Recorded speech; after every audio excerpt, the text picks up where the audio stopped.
টাটা মোটৰসেৰ জৰিয়তে আমি টাটা মোটৰসেৰ টিগৰ এটা ব্ৰ্যান্ড আৰু তেওঁলোকে ইয়াতে আমাৰ এই বন্ধুগৰাকীয়ে 10খন গাড়ী একেলগতে লৈ এটা স্মাৰ্টো হিচাপে এটা কেব বা এনেকুৱা এটা ছিষ্টেমৰ জৰিয়তে তেওঁ পাৰচেজ কৰি তেওঁ আমাৰ গুৱাহাটীৰ মহানগৰীত চলাব ফৰ পেছেঞ্জাৰ। এইটোৰ মূল কাৰণটো হ'ল মই অহা বা আমি ইয়াতে আহি যে গোটেইখিনি যিসকল উপস্থিত আছে বা আপোনালোকৰ জৰিয়তে আমি ৰাইজক অনুৰোধ কৰি আছোঁ যে আহক এনেকুৱা গাড়ী কিনিব লাগে। কিয় কিনিব লাগে? এইটো ইলেক্ট্ৰনিক্স ভেহিকলছ হয়। ইয়াতে পলিউশ্যনেৰ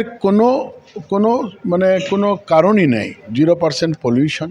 আপোনালোকে জানে যে আজিৰ দিনত সমাজ ব্যৱস্থাত আমি মানুহবিলাক জীয়াই থকা এটা প্ৰব্লেম হৈছে, কাৰণ পলিউশ্যনেৰ মাত্ৰা ইমান বাঢ়িছে। আৰু এই পলিউশ্যন আমাৰ অটোমোবাইল সেক্টৰেৰ জৰিয়তে বহুতখিনি হৈ আছে।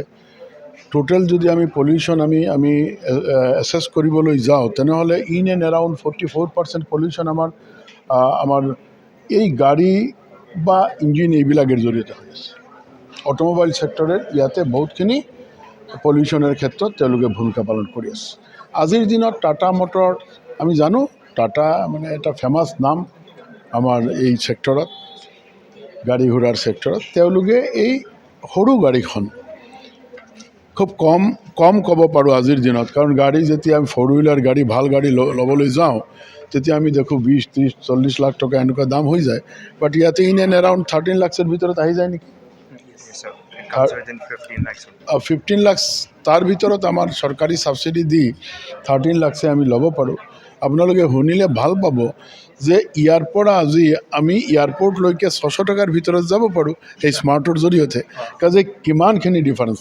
মূল কাৰণটো হ'ল যে পাৰ কিলোমিটাৰত এই গাড়ীৰ জৰিয়তে বেলেগ কোম্পানীৰ যিটো আমাৰ যিটো ফুয়েলিং আমি কৰোঁ পেট্ৰল বা ডিজেল, প্ৰায় 5-6 টকা কমি যায় ইয়াৰ যিটো মানে ইলেক্ট্ৰিকেৰ জৰিয়তে যদি আমি গাড়ীটো চলাওঁ। হয়, তাৰ বাহিৰে